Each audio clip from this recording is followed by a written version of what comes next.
दिग्विजय ने क्या कह दिया? पाकिस्तान को शह दे दिया। कांग्रेस और बीजेपी में घमासान। कांग्रेस आएगी तो आर्टिकल 370 लाएगी। ना तो इस बार दिग्विजय ने किसी आतंकी को जी कहकर बुलाया है, ना ही कथित हिंदू आतंकवाद का ही मुद्दा उठाया है और ना ही किसी को टंचमाल ही कहा है। फिर भी जनाब विवादों में है। इस बार दिग्विजय ने जो बयान दिया है उससे पाकिस्तानी फिर कांग्रेस के दोस्त बन गए हैं।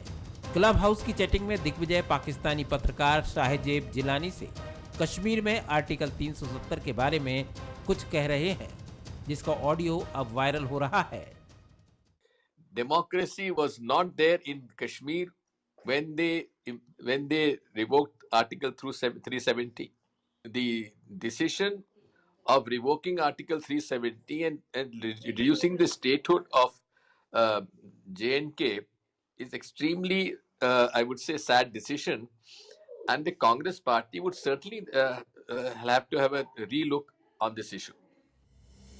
दिग्विजय कह रहे हैं कि अगर कांग्रेस सत्ता में आती है तो वो जम्मू कश्मीर में आर्टिकल 370 फिर से बहाल करेगी। वो ये भी कह रहे हैं कि जम्मू कश्मीर का राज्य का दर्जा कम करना अत्यंत दुखद निर्णय है। हमें निश्चित रूप से इस मुद्दे पर विचार करना होगा। दिग्विजय का यही ऑडियो देश की राजनीति में आग लगाने के लिए एक माचिस की तीली की भूमिका निभा रहा है। सबसे पहले ट्विटर पर जो दिग्विजय और कांग्रेस को लेकर रिएक्शन आए हैं उसे देखिए। केंद्रीय मंत्री गिरिराज सिंह ने लिखा, पाकिस्तान कांग्रेस का पहला प्यार है। इसी को किरण रिजिजू ने रिट्वीट करते हुए लिखा कि दिग्विजय ने आर्टिकल 370 के लिए जो कहा है वो पाकिस्तान का इंटरनेशनल एजेंडा है। सिंधिया ने लिखा कि यही कांग्रेस की नीति और नियत का सत्य है। देखते ही देखते ऐसे ट्वीट की संख्या सैकड़ों में पहुंच गई। वहीं कैमरे के सामने भी दनादन बयान आने शुरू हो गए। कांग्रेस के नेता दिग्विजय कहते हैं कि धारा 370 हटाने पर पुनर्विचार किया जाएगा। क्या पुनर्विचार करेगी कांग्रेस? क्या फिर से धारा 370 थोप के अलगाववाद को हवा देगी, आतंकवाद को प्रश्रय देगी? कांग्रेस का हाथ पाकिस्तान के साथ। ये कांग्रेस की पाकिस्तानी मानसिकता है। जो पाकिस्तान कहता है वही कांग्रेस कहती है। सोनिया जी जवाब दो, देश आपसे जवाब चाहता है। मैं एनआईए से मांग करता हूं कि इनके पाकिस्तान से क्या संबंध है। ये पाकिस्तानी पत्रकार का उसमें सम्मिलित होना, इससे क्या संबंध है? इसकी जांच एनआईए को करनी चाहिए। दिग्विजय सिंह की सारी गतिविधियों की जांच एनआईए करे। मैं आज माननीय गृह मंत्री जी अमित शाह जी को एक पत्र भी लिख रहा हूं, क्योंकि इस देश की संप्रभुता पर आक्रमण करने का एक फैशन दिग्विजय सिंह ने बनाया है। वैसे ये पहला मौका नहीं है जब दिग्विजय के बयान पर इतना सियासी हो हल्ला मचा हो। हर बार की तरह इस बार भी दिग्विजय सिंह ने अपने बयान पर सफाई भी दी। ट्वीट कर उन्होंने लिखा कि अनपढ़ लोगों की जमात को शेल और कंसीडर में फर्क समझ में नहीं आता। वहीं पूर्व मंत्री पीसी शर्मा भी दिग्विजय के बयान पर बीजेपी की प्रतिक्रिया को शिगूफा करार दे रहे हैं। ये सब बीजेपी जो इस समय उनके पार्टी के आंतरिक मामलों से, देश में कोरोना फैलने से लाखों लोगों की जान जाने से, मध्य प्रदेश में लाखों लोगों की जान गई। आज भी समाचार पत्रों में छपा है। ये इलाज दे नहीं पाए, ऑक्सीजन दे नहीं पाए, इंजेक्शन दे नहीं पाए, इंजेक्शन की कालाबाजारी हो गई और बेरोजगारी और महंगाई, डीजल पेट्रोल 100 से ऊपर शतक हो रहा है। तो इन सब मामलों से ये ध्यान बटाने के लिए इस तरह के सबूके छोड़ते रहते हैं। इनके आईटी सेल है ये। जानकारों की माने तो दिग्विजय का वायरल ऑडियो आगामी चुनावों में बीजेपी के लिए एक बड़ा हथियार साबित होगा। कांग्रेस की घेराबंदी के लिए दिग्विजय सिंह के इस बयान की चर्चा जरूर होगी। वैसे भी दिग्विजय के पिछले कुछ बयान कांग्रेस की मुसीबत बढ़ा चुके हैं। अब सवाल ये है कि क्या कांग्रेस इस बयान से पल्ला झाड़ेगी या फिर वो भी आर्टिकल 370 को लागू करने के पक्ष में है। सवाल ये भी है कि क्या कोरोना और महंगाई के मुद्दे पर घिरी बीजेपी को एक नया सियासी मुद्दा मिल गया है।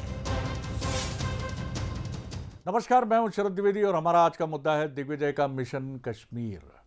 जिस समय पार्टी में युवा नेता किनारा कर रहे हैं कांग्रेस से और बीजेपी का दामन थाम रहे हैं, चाहे ज्योतिरादित्य सिंधिया की बात करें या जितिन प्रसाद जी की बात करें, या फिर बात करें कि देश के अधिकांश राज्यों में कांग्रेस अपने जनाधार को पकड़ने की कोशिश में बहुत जद्दोजहद कर रही है, चाहे उत्तर प्रदेश की बात करें, चाहे मध्य प्रदेश की बात करें। इन परिस्थितियों के बीच में क्या कश्मीर पर एक सीनियर कांग्रेस लीडर का इस तरह का बयान ज़रूरी हो सकता है? ये सवाल कांग्रेस के अंदर खानों में भी पूछा जा रहा है। ये सवाल पूछा जा रहा है कि क्या इन परिस्थितियों में जब कांग्रेस को अपने आत्मनिरीक्षण की ज़रूरत है, अपने भीतर की ताकत को मजबूत करने की ज़रूरत है, तो किसी अनवांटेड कंट्रोवर्सी को क्यों आमंत्रित किया जाए? ये सवाल अगर आप देखें तो बिल्कुल मौजूद लगता है कि जिस समय तमाम बीजेपी पर कांग्रेस खुद अटैक कर रही है कोरोना को लेकर, और तमाम और खुद बीजेपी भी इस समय ये महसूस कर रही है कि उसे कुछ मजबूत रणनीति के साथ सामने आना होगा, क्योंकि देश ने एक भयानक झटका कोरोना की दूसरी लहर का झेला है।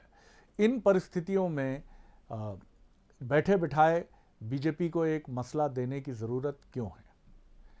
ये एक बड़ा मसला है। शेल और कंसिडर की बात दिग्विजय सिंह जी ने ज़रूर की है, लेकिन पूछने वाले ये भी पूछ रहे हैं कि विचार कर सकते हैं या विचार करेंगे या इस पर सोचेंगे, क्या ऐसा भी कहने की ज़रूरत है इस मौके पर? और सवाल ये भी है कि दिग्विजय सिंह जी से अगर स्लिप ऑफ टंग हुआ भी है या उनकी सोच है इस तरह की, तो क्या ये कांग्रेस पार्टी इसको अभी तक, क्या दिग्विजय सिंह जी के बयान से उसने खुद को अलग किया है? क्या उसने कहा है कि ये एक वरिष्ठ नेता की निजी सोच हो सकती है? यही वो मौके होते हैं जितना कांग्रेस विचार करती है और बीजेपी को आगे बढ़कर अटैक करने का मौका मिल जाता है, क्योंकि बीजेपी दिग्विजय सिंह जी की सोच हो या किसी दूसरे नेता की सोच हो या उनकी ज़ुबान फिसली हो, उसको वो कांग्रेस पर बहुत बहुत बहुत स्ट्रैटेजी के साथ कांग्रेस के ऊपर इम्पोज कर देती है, और ये लोगों को भी कहीं ना कहीं ये बताने में वो कामयाब होती दिखती है कि ये कांग्रेस की सोच है। ये बड़ा सवाल है, आज इसी पर हम बात करेंगे। जो मेहमान हमारे साथ हैं उनसे मिल लीजिए। सत्य प्रकाश शर्मा जी हैं हमारे साथ, वरिष्ठ पत्रकार हैं, राजनीतिक विश्लेषक हैं। संजय यादव जी हैं, कांग्रेस के विधायक हैं। आशीष शर्मा जी हैं, बीजेपी के विधायक हैं और अपनी अपनी पार्टियों की नुमाइंदगी करेंगे। सबसे पहले डॉक्टर सत्य प्रकाश शर्मा, आपकी टिप्पणी लेकर मैं आगे बढ़ता हूं। किस तरह से आप देखते हैं जो ये मसला फिर उठा है, एक अनवांटेड कंट्रोवर्सी, और उस मौके पर जब कांग्रेस चारों तरफ से परेशानियों में घिरी है, क्या कहेंगे? जी शरद जी, दिग्विजय सिंह जी ने ये बात पहली बार नहीं कही है। दिग्विजय सिंह ने 2019 में मई में ये जो लागू हुआ, धारा 370 को हटाया, अगस्त 30 को during the visit to Gwalior Digvijay Singh ji ने मुझे एक इंटरव्यू दिया था, मैंने स्टेट्समैन में उसको छापा था। उस इंटरव्यू में भी उन्होंने यही शब्द बोले थे, मैं आपको भी दिखा भी सकता हूँ। तो उनके लिए ये बड़ी बात नहीं, लेकिन हाँ, देश काल परिस्थिति पर विशेष ध्यान देना पड़ता है कि उन्होंने जो आज कहा है, किससे कहा? पाकिस्तानी जो ओरिजिन का जो जर्नलिस्ट है उसको बोला। वैसे जर्नलिस्ट की ना तो कोई जाति होती, ना उसका कोई सीमा होती, ना कोई उसका देश होता है, लेकिन जब पाकिस्तान इंडिया के कुछ इश्यूज को, स्पेशली कश्मीरी इश्यूज को इंटरनेशनल प्लेटफॉर्म पर उठाता हो, तो इसको कहने की आवश्यकता क्या थी? लेकिन मैं आपको बताऊं, कांग्रेस पार्टी में पी चिदम्बरम कांग्रेस के बहुत सीनियर लीडर हैं, आप जानते हो, और उनका जो व्यू होता है वो कहीं ना कहीं पार्टी का ऑफिशियल एजेंडा बन जाता है। उन्होंने भी 2019 में कहा था कि रीलुक को या रिकंसीडर करने की बात उन्होंने कहा था, उसको पार्टी ने अपने ऑफिशियल पोडियम पर लिया भी था। तो कहने का मतलब है दिग्विजय सिंह जी जब भी जो स्टेप लेते हैं कहीं ना कहीं सोच के समझ के लेते हैं, लेकिन वो कंट्रोवर्शियल हो जाता है, क्योंकि बीजेपी चाहती है कि हिंदुत्व के एजेंडे पर देश में राज चल रहा है। तो उस एजेंडे पर जब हिंदुत्व का एजेंडा देश में हो और उस समय आप पाकिस्तान जिसको दुश्मन माना जा रहा है उस मुद्दे को आज उठाएंगे, तो ये कश्मीरी का सपोर्ट नहीं है। जबकि ये कांग्रेस पाकिस्तानी जर्नलिस्ट से अपनी बात को कहना कहीं ना कहीं उसका मिसयूज हो जाए तो देश का छवि उसमें खत्म हो सकती है। ये इशू है। अदरवाइज उनने जो कहा है वो पार्टी की गाइडलाइन पर का, पार्टी ने हमेशा धारा 377 का विरोध किया है और स्टेटहुड ऑफ कश्मीर का भी मतलब चाहा कि इसको मिलना चाहिए, यूटीज नहीं बनना चाहिए। तो ये कहीं उन्होंने पार्टी से हटके नहीं किया, और अगर कोई बयान आना होता तो अभी तक आ जाता। इसलिए पार्टी में उनके विरोध को उनको कभी डर नहीं लगता। वो जो स्टेप लेते हैं बड़ी दमदारी से लेते हैं। तभी तो उन्होंने कहा कि सेल्फ कंसीडर या सेल्फ रीलुक का मतलब लोगों को समझना चाहिए कि उन्होंने ये नहीं कहा कि हम करेंगे, विचार करेंगे। जी सर जी, लेकिन विचार करेंगे और करेंगे, इसमें एक ध्वनि तो कॉमनली समझ में आती है कि हमने इसे खारिज नहीं किया है। हमने ये नहीं कहा है कि ये विषय विचारणीय नहीं है, अंडर कंसिडरेशन नहीं है। कंसीडर करने की बात अगर आप कह रहे हैं, आप इसको जब सरकार होगी तब देखा जाएगा। अभी इस विषय पर हम ये मानते हैं कि वहाँ जो कुछ हुआ है हम उसको उचित नहीं मानते हैं। क्या कुछ इस तरह से बीच में बचकर निकलने के रास्ते नहीं हो सकते? संजय यादव जी, मसले बड़े हैं। आपकी पार्टी पीसीसी चीफ कमलनाथ जी तेज़ी से स्वस्थ हो रहे हैं, बहुत अच्छी बात है, और निश्चित तौर पर वो स्वस्थ रहें, पार्टी को मजबूती से आगे ले जाएं, दीर्घायु हों, इसके लिए शुभकामनाएं। लेकिन वो भी उनके मुंह से निकल जाता है कि भारत बदनाम हुआ और बीजेपी पकड़ लेती है।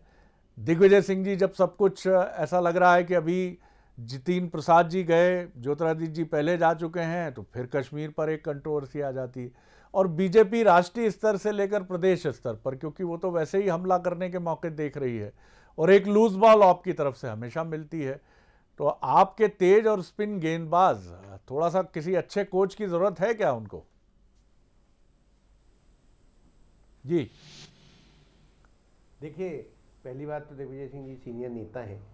दर्द की बात करो तो दास्तां सुनाते हैं, इसलिए तो वह दर्द के सौदागर कहलाते हैं। भारतीय जनता पार्टी मुद्दों को भटकाना और किस तरह से महंगाई की मार से जनता त्रस्त है, कोरोना से जनता त्रस्त है, लेकिन भारतीय जनता पार्टी को में इसमें डिग्री हासिल है। आपके नेता भी कहाँ बात कर रहे हैं, बड़े नेता, इस पर किस तरह से जनता के सामने प्रस्तुत करना है भारतीय जनता पार्टी। देखिए, पहली बात तो ये दिग्विजय सिंह जी ने कोई ऑफिशियल लाइन नहीं कही, लेकिन उनकी बात को समझने का प्रयास किया जाना चाहिए। मैं अभी सुन रहा था, सत्यप्रकाश जी ने बहुत अच्छी बात की कि स्वाभाविक है, वो पत्रकार से बात कर रहे थे, उन्होंने बात करने का तरीका ये था कि 370 हटाने की बात नहीं की, आप भी बोल रहे थे। उन्होंने कहा ये तरीका जो था लोकतांत्रिक था और इसमें जनभावना का ध्यान रखते हुए हम उस पर विचार करेंगे।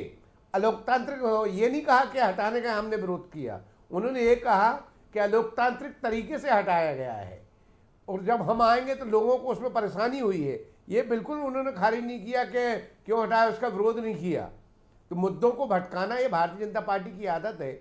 इनकी जो सत्ता है, इनके पास आईटी सेल बहुत मजबूत है और किस तरह से तोड़ मरोड़ के बयान प्रस्तुत करना ताकि इनकी जो नाकामी चल रही है, अभी महंगाई चल रही है, पेट्रोल डीजल के जो भाव चल रहे हैं, कोरोना में बेरोजगारी जो बढ़ गई है, उससे लोग त्रस्त है, उसको भटकाने के लिए एक उनको अच्छा मुद्दा मिल गया। अब मैं दिग्विजय सिंह जी को तो ये नहीं कह सकता कि इस समय उनको नहीं बोलना चाहिए, इस समय तो किसानों की बात, महंगाई की मार, ये बात करना चाहिए, लेकिन उन्होंने कोई ऐसी बात नहीं की कि जो बात का पतंगड़ इन्होंने जिस तरीके से बना दिया। इतनी उन्होंने ये कहा कि जब हमारी आएगी तो इस पर विचार किया जाएगा, ये आपने भी कहा। तो ये कौन सा कह दिया कि हम धारा 370 खत्म कर देंगे? उन्होंने ये किया, ये नहीं कहा कि हम जब सरकार आएगी तो खत्म कर देंगे। चलिए मैं आता हूं इसको दूसरे तरीके से भी मैं मेरी व्यक्तिगत राय लूं, पार्टी की लाइन। जी संजय जी, लेकिन जब युधिष्ठिर जैसे धर्मज्ञ और धर्मशास्त्री कह सकते हैं नरो वा कुंजरो वा, तो आपकी पार्टी के कुछ नेता अपनी मूल धारा को लेकर जब चलते हैं और पार्टी के लिए ही चुनौती बनते हैं, तो ये बात थोड़ी समझ में नहीं आती। जितना हम आपको भी समझ पाए हैं, आपका भी मंतव्य यही है। बिल्कुल सही बात है, दिग्विजय सिंह जी को समझाने की आपकी बात नहीं हो सकती है, बहुत वरिष्ठ नेता हैं, लेकिन प्रश्न यह है कि कोरोना, महंगाई, डीजल, पेट्रोलियम पदार्थ, जब एक दिन पहले आपका मूवमेंट रहा है देशव्यापी, उसके बीच में कश्मीर कहां से आ जाता है? मान भी लिया जाए कि आपकी पार्टी का एक स्टैंड ये है कि वी शैल रिकंसिडर या वी शैल रीलुक, हम फिर से देखेंगे, लेकिन ये अभी क्यों? और अभी अगर ढूंढ भी लिया बीजेपी ने तो फिर देखिए बीजेपी को आपने मौका दे दिया। चलिए, आशीष जी मुस्कुरा रहे हैं कि दिग्विजय सिंह जी हमेशा कोई ना कोई मौका, या कांग्रेस की तरफ से कोई ना कोई मौका बीजेपी को मिल जाता है, और कई बार तो वो चुनौतीपूर्ण समय में जब बीजेपी के सामने भी कुछ चुनौतियां होती हैं तब वो मौका मिल जाता है। बहरहाल क्या कहेंगे आशीष जी आप? जी आशीष जी की आवाज़ हम नहीं सुन पा रहे हैं। मुझे लगता है हम एक बार फिर कोशिश करते हैं। मैं एक छोटी टिप्पणी जब तक डॉक्टर सत्यप्रकाश शर्मा जी की लेकर फिर कोशिश करता हूं जल्दी से। सत्यप्रकाश जी, एक बड़ा खूबसूरत शेर है कि खुशी दे तू मुझे या गमों की इंतहा कर दे, खुदा तो इस तरफ कर दे या कि मुकम्मल इस तरफ कर दे। कांग्रेस की दुविधा यही है कि आप जैसे बीजेपी अपने मूल एजेंडा के साथ चलती रही है, कांग्रेस भी चलती रही है, लेकिन बीजेपी की सफलता से वो माना गया कि सॉफ्ट हिंदुत्व की तरफ आई। कश्मीर या राम मंदिर के मसले को लेकर कश्मीर पर तो हमने नहीं देखा, लेकिन राम मंदिर पर उसका स्टैंड हमने नरम देखा। और ये मध्य प्रदेश कांग्रेस ने तो जिस तरह जश्न मनाया जब वहाँ भूमि पूजन हुआ तो वो अद्भुत ही था, लेकिन इससे कांग्रेस की एक छवि नहीं बन रही है और दुविधा गहरा रही है। एक छोटा उत्तर आपका। जी जी, बहुत अच्छा सवाल उठाया आपने कि कांग्रेस और बीजेपी में यही बेसिक अंतर है कि वो एक एजेंडे पर चल रही है और आज 2 सांसद से सत्ता में है केंद्र में, दूसरी बार सत्ता में। आप देखिए, ये कांग्रेस की समझ में नहीं आ रहा है कि कांग्रेस के कुछ लीडर सॉफ्ट हिंदुत्व की तरफ हैं, कुछ एंटी हिंदुत्व की तरफ है या सेकुलरिज्म की तरफ कह सकते हैं, लेकिन ये नहीं समझते हैं कि जहां 85% पॉपुलेशन जिस चीज को पसंद करती है उसके मामले में बोलने में क्या जा रहा है। आशीष जी जुड़ गए हैं। डॉक्टर साहब, मैं आपका उत्तर लेता हूं। ये चीज समझना पड़ेगी। हाँ, आपका उत्तर लेता हूं। जी, वक्तकार परिस्थिति पर ही अपना बयान देना चाहिए। आशीष जी अपनी बात कह लीजिए। जी सिंह जी ने पहली बार कोई इस तरह का बयान दिया है, ऐसा नहीं है। बटाला हाउस एनकाउंटर से लेकर तो राम जन्मभूमि वाले मामले से लेकर कई सारे उनके बयान पिछले दशक भर में हमने देखे हैं, जो कहीं न कहीं देश की मूल भावना को कहेंगे विरोधी माने जा सकते हैं। जहां तक धारा 370 का प्रश्न है, मैंने अभी तक देखा है जितने भी बयान दिग्विजय सिंह ने दिए, कांग्रेस के किसी नेता ने उनके बयान से या उनके मत से डिनाई नहीं किया। इसका मतलब यह है कि कांग्रेस की मूल भावना के अनुरूप उनके बयान है। वो अकेले हो सकता है कांग्रेस की विचारधारा को या कांग्रेस की जो राष्ट्रीय और अंतर्राष्ट्रीय मुद्दों पर लाइन है उसको जनता के बीच या विश्व के मीडिया के सामने ले जाने का काम कर रहे हैं। आज जैसा कि हमारे साथी विधायक ने कहा अभी, संजय यादव, पूरे देश में कोरोना पर भी चर्चा हो रही है, पेट्रोल मूल्य वृद्धि को लेकर भी आपने आंदोलन किया। हम कहाँ इस तरह के मुद्दे लेकर आ रहे हैं? ये तो आपके नेता ने बयान दिया है और वो बयान कहीं से लीक होकर वो ऑडियो देश की जनता के सामने आ गया। और अगर कांग्रेस ये कह रही है कि हम कश्मीर, हमारी सरकार बनने पर कश्मीर के धारा 370 के मुद्दे को फिर से पुनर्विचार करेंगे, फिर से लेकर आएंगे, तो देश की हो सकता है बहुसंख्यक जो समाज है, देश के प्रति प्रेम करने वाला, जिसने कश्मीर का दर्द देखा है, जिसने कश्मीर का नरसंहार देखा है, आतंकवाद देखा है, बदहाली देखी है, उसको चिंता होना स्वाभाविक है कि क्या कांग्रेस धारा 370 हटाने के पूरी तरह से विरोध में है? क्या आज कांग्रेस को शांत जम्मू कश्मीर अच्छा नहीं लग रहा है? क्या कांग्रेस ये भावना देकर, ये मुद्दा देकर पाकिस्तान को अंतर्राष्ट्रीय स्तर पर ये और मजबूत करना चाहती कि देखिए भारत के प्रमुख विपक्षी दल इस तरह से विषय रख रहे कि भारत ने धारा 370 को गलत तरीके से हटाया? मैं ये कहना चाहता हूँ, दिग्विजय सिंह जी के बयान सदैव पाकिस्तान को मदद करते हैं, राष्ट्र विरोधी ताकतों को मदद करते हैं, और वो जिस पार्टी में है उस पार्टी ने संज्ञान लेना चाहिए। या तो कांग्रेस व्यक्त करे कि हम दिग्विजय सिंह के बयान के साथ हैं, या कांग्रेस कहें कि वो उनका व्यक्तिगत बयान है। जी डॉक्टर सत्यप्रकाश, मैं आपकी तरफ आता हूं। बीजेपी के नेता भी एजेंडा पर बयान देते हैं और कई बार उन बयानों पर चर्चा भी होती है और वो बयान कहीं ना कहीं विवादों में भी आते हैं, लेकिन वो एजेंडा से ही जुड़े उनके बयान होते हैं, जिनको कई बार पाठ्यक्रमों से जोड़ा जाता है, कई बार वस्त्रों से जोड़कर देखा जाता है, कई बार वो धार्मिक रीति नीति को लेकर होते हैं, लेकिन कश्मीर को लेकर बीजेपी के नेताओं की ज़ुबान नहीं फिसलती है, राम मंदिर को लेकर ज़ुबान नहीं फिसलती है। कई बार ऐसा हुआ कि एक दो मसलों पर यह बात हुई कि पहले देवालय की शौचालय, ऐसे मसले उठे, लेकिन बहुत परफेक्ट रहता है बीजेपी का नेता, वो अपने एजेंडा से ही जुड़े कोई विवादित बयान देता है तो देता है, लेकिन जो उसका मूल एजेंडा होता है, लेकिन वो अपनी पार्टी की विचारधारा के से अलग हटकर, और कांग्रेस में मैं नहीं कहूँगा, इसका मतलब है कि कांग्रेस को ये साफ करना चाहिए कि कश्मीर पर उसका स्टैंड क्या है। राहुल गांधी की चुप्पी या सोनिया जी की चुप्पी इस पर वो जो फैन फॉलोइंग कांग्रेस की है उसके लिए भी दुविधा पैदा करती है।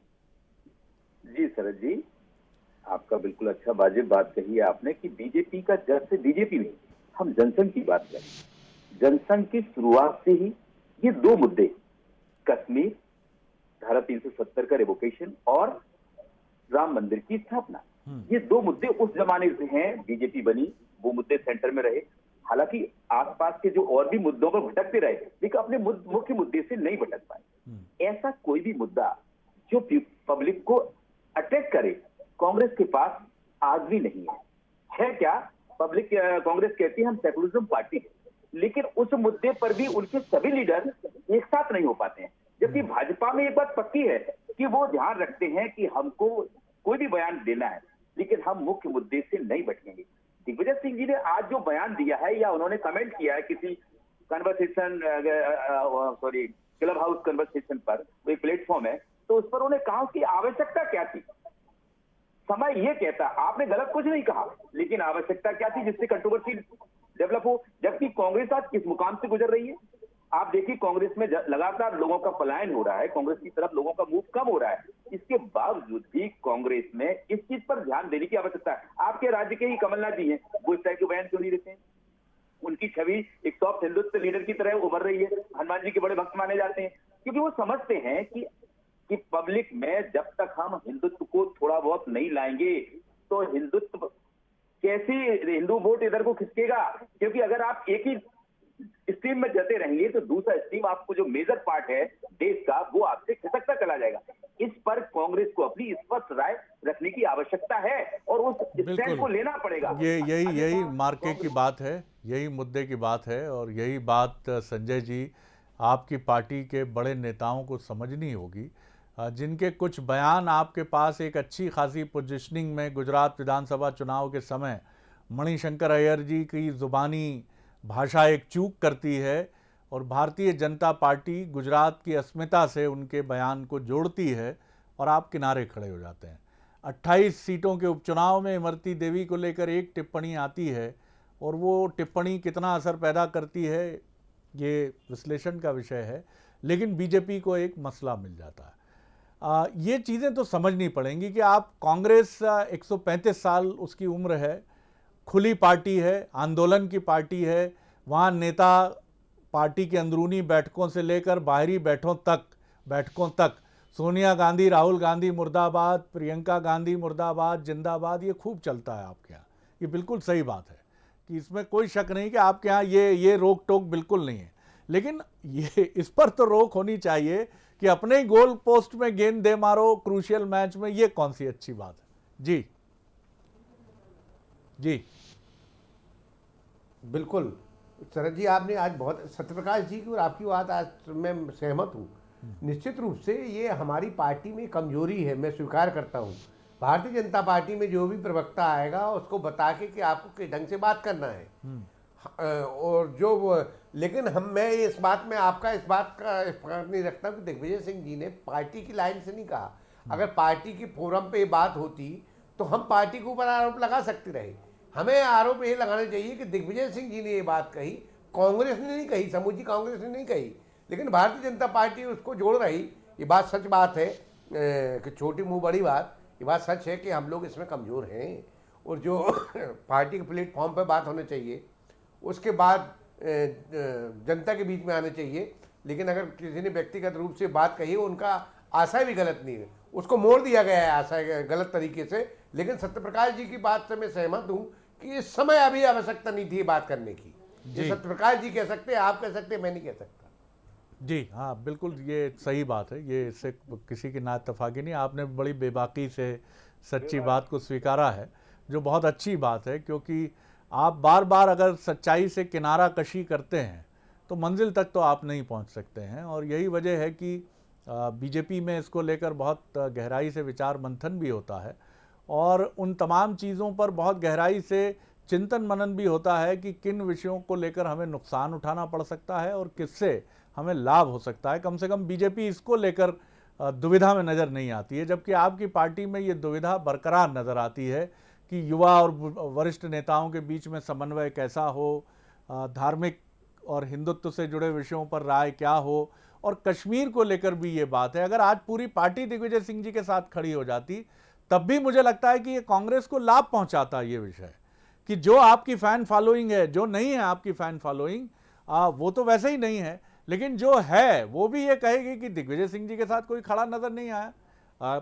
आशीष जी, कंक्लूड करते हुए आपका एक छोटा रिमार्क। नेताओं का आचरण, कार्य और विचार पार्टी का चेहरा होते हैं, और दिग्विजय सिंह जी जैसे व्यक्ति अगर कोई इतनी बड़ी बात कहते हैं जो कश्मीर भारत की मुकुटमणि है उसके बारे में कही गई है, जिसके कारण पाकिस्तान को लाभ होने की पूर्ण संभावना है, तो कहीं न कहीं कांग्रेस पार्टी उससे बच नहीं सकती। दिग्विजय सिंह कांग्रेस के नेता है, हम भारतीय जनता पार्टी के नेता है, हम कोई विरोधी बयान देंगे तो उससे यह कहकर नहीं बचा जा सकता कि हमारे व्यक्तिगत विचार हैं, क्योंकि वो नेशनल इंटरेस्ट में दिए गए हैं। ऐसी बात के बारे में कहे गए हैं जिसका प्रभाव राष्ट्रीय और अंतर्राष्ट्रीय स्तर पर होगा। कांग्रेस प्रमुख विपक्षी दल है और दिग्विजय सिंह उसके बहुत सीनियर नेता है। उस पीढ़ी के बहुत कम नेता अब कांग्रेस में बचे हैं, इसलिए उन्होंने अगर कुछ कहा है धारा 370 को हटाने के विषय में, तो इसे पार्टी लाइन मानने से इनकार नहीं किया जा सकता, और इसलिए तत्काल कांग्रेस को इसमें स्पष्टीकरण देना चाहिए कि वो कि धारा 370 पर कांग्रेस पार्टी की क्या राय है। अन्यथा हम तो ये मानेंगे कि दिग्विजय सिंह जी का यह बयान घोर निंदाजनक है, और उनके इस बयान से पाकिस्तान के मंसूबे और सफल होंगे और कामयाब होंगे। यही वो बड़ा मसला है जिसको बीजेपी पकड़ लेती है। आशीष, आप विरोध करो ना, कौन कह रहा, पार्टी क्यों बोलेगी इसमें? विरोध ही तो कर रही है कांग्रेस, विरोध पर ही तो कांग्रेस। आप समर्थन क्यों नहीं कर रहे हो? हम तो विरोध कर रहे हैं दिग्विजय सिंह जी के बयान का, आप समर्थन कीजिए। अब संजय जी का बस चलता तो वो तो कह देते कि जो है, लेकिन अब ठीक है, क्यों करें हम समर्थन? आप कह रहे हैं हम समर्थन करें, मतलब आप हमें उकसा रहे हैं। चलिए, लेकिन बड़ी बात यह है कि कांग्रेस को वक्त के साथ चलना है। अगर वक्त के साथ चलना है आपको, तो आपको सुधार करना होगा। अगर कोई खानदानी परिवार है जिसकी 250-300 साल पुरानी बड़ी समृद्ध परंपरा है, चौधरी की हवेली है वो, लेकिन चौधरी की हवेली किसी समय बड़ी मकबूल हुआ करती थी, मूछें बिल्कुल एकदम तनी हुई रहती थी, घड़ी की सुइयां मिला ली जाएं मूछों की आन बान शान से, लेकिन वक्त के साथ चीज़ें बदलती हैं। मूछें नहीं होंगी, क्लीन शेव हो जाइए सर, कोई समस्या नहीं है, लेकिन आपकी पार्टी का जो वास्तविक रुतबा है, और लोकतंत्र में किसी भी पार्टी का वास्तविक रुतबा तब होता है जब जनता के बीच में आप जन समर्थन निरंतर लेकर आते हैं, आप नज़दीकी मुकाबले में अपने प्रतिद्वंदी को चुनौती देते हैं, भले ही आप मार्जिनल कुछ हेर फेर से सैकड़ों मतों की या और कम मतों की आप पीछे रह जाते हैं, लेकिन आप मुकाबले में बने हुए माने जाते हैं और ये कहा जाता है कि बहुत तगड़ा प्रतिद्वंदी है। इन परिस्थितियों में जब आपके यहाँ बड़े और युवा नेताओं के बीच में द्वंद्व है, जब आपकी पार्टी का जनाधार सिकुड़ रहा है, जब ये कहा जा रहा है कि नेतृत्व की धारा जो केंद्रीय होती थी वो कमज़ोर हो रही है, ऐसे विषय में आपको कश्मीर, अमेरिका, अफ़गानिस्तान, तुर्क, बलूच, इन सब विषयों पर आपकी टीका टिप्पणी कोई बहुत आपकी मदद करेगी, ये मुश्किल क्या असंभव है। और दूसरी तरफ बीजेपी को आप उस समय एक बहुत राहत की सांस लेने के लिए एक मौका भी दे देते हैं, जब अच्छा भला विषय कोई चल रहा हो दूसरा, और आप एक दूसरा राग छेड़ कर कह देते हैं कि बीजेपी खेलिए ना, आप हमने मौका दिया है ना, मारिए ना छक्का, लगा लीजिए ना, काहे को झिझक रहे हैं। तो मत करिए सर, ऐसा लोकतंत्र को की धारा को मजबूत बनाना है। बहुत शुक्रिया संजय जी, बहुत शुक्रिया आशीष जी, बहुत शुक्रिया डॉक्टर सत्य प्रकाश शर्मा, नमस्कार।